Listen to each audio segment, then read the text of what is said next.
English Steno, Kailash Chandra Dictation Series, 5 seconds, start. Mr. Vice Chairman, Sir, I would like to speak on this bill in the interest of the rapid economic growth in the country.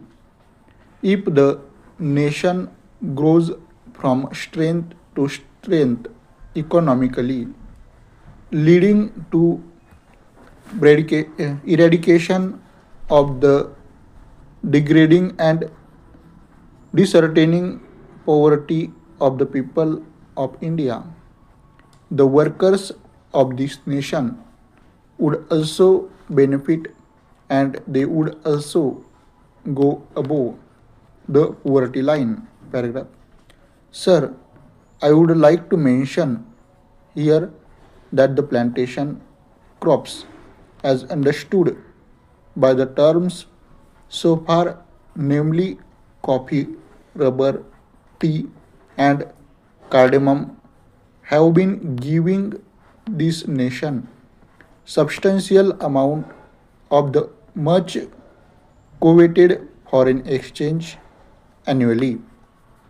It must be noted that coffee export alone have given our country during the last 5 years over rupees 1000 crores in foreign exchange by way of export earning and export duties. I must also bring to the attention of this House that the famed tea industry in India today has become a sick industry affecting lakhs of workers and the tea planters. Paragraph. Sir, we ought to know that in the agricultural sector, the plantation labor is the best organized one and is getting nearly the same treatment, facilities, and amenities like the industrial labor. Paragraph.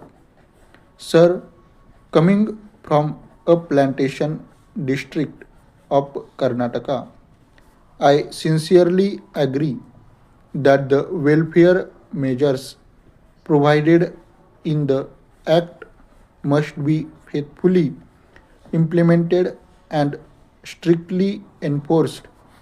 But I cannot subscribe to the view taken by some that the planters generally are exploiters and are inimical to the interest of their own workers and that they must be dealt with severely. Sir, most of the planters of today are educated and they know that contented labor is conducive to productivity and peace in the states and therefore would like to provide all the welfare measures and amenities to the workers. Paragraph.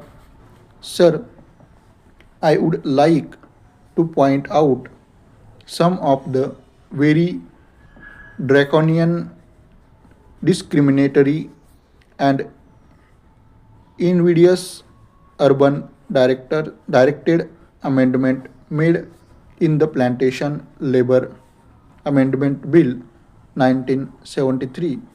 Sir, the Plantation Labor Act is sought to be applied now even to holdings of 5 hectares and above employing 15 persons and more.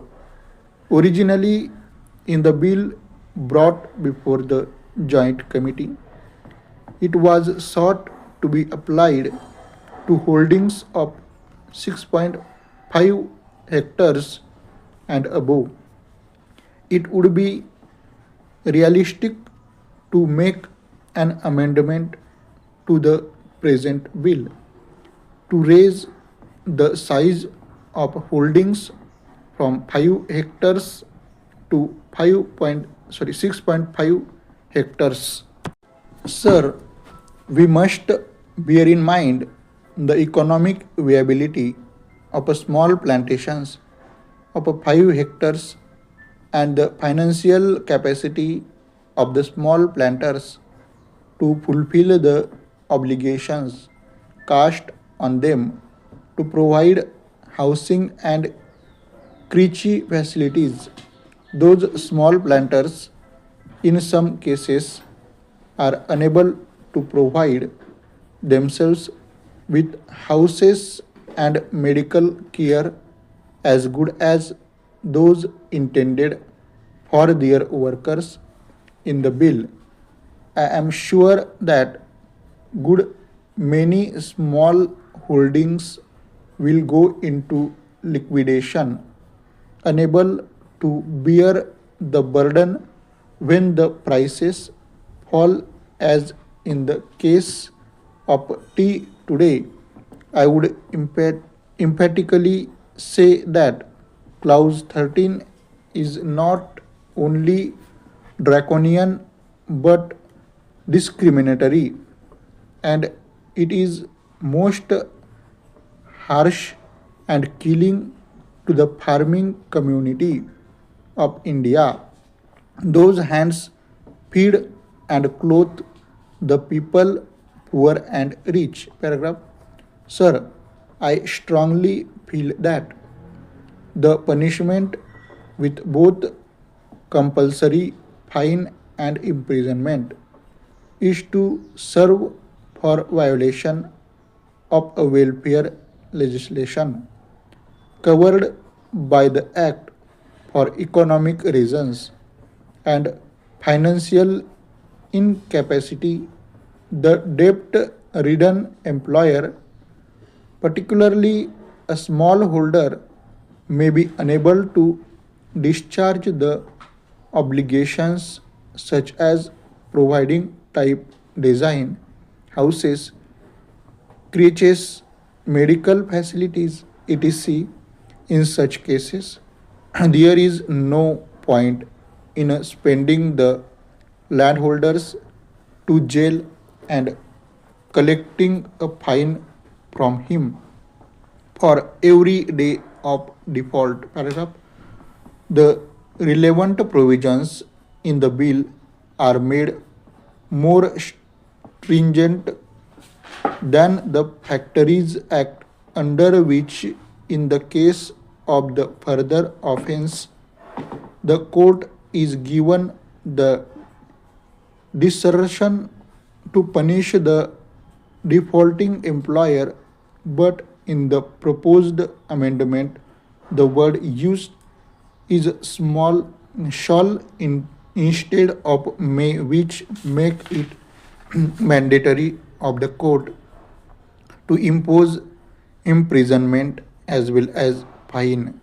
These provisions are too harsh and discriminatory parliamentary in view of the fact that the bill seeks to bring in farms of 5 hectares which are in the nature of peasant holdings under the scope of the act. Paragraph.